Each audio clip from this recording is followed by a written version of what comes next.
जानिए भैया कि बहुत अचंभों के बात बा कि काल तो मतलब कि रात में तो नींद ना होते रहे। ऐसे कि काल इंडिया जीतल रहे फाइनल।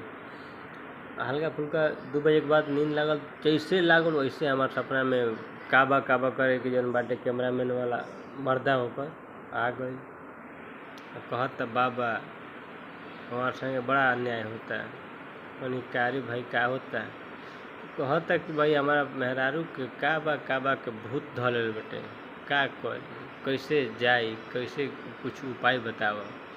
तो बताई नहीं कनिक देखो भूत बहुत बढ़िया रह, जल्दी जाला ना, बड़ा मारे के पड़ला तब जाला, बड़ा कुछ करे के पड़ला कुछ तब जाला उपाय।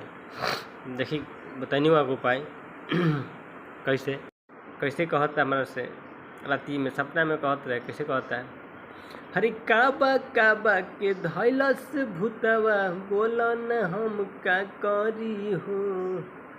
हरे काबा काबा के धैलस भूतवा बोला न हम का करी हो। एकर भूतवा उतर जाओ कौन पूजा करी हो। एकर भूतवा उतर जाओ कौन पूजा करी हो। हम उपाय बताइनी कि ओझा सोखा के हेले चल कहता है तो कुछ करी हो। अरे ओझा सोखा के हेले चल कहता हेल्प कुछ करी हो।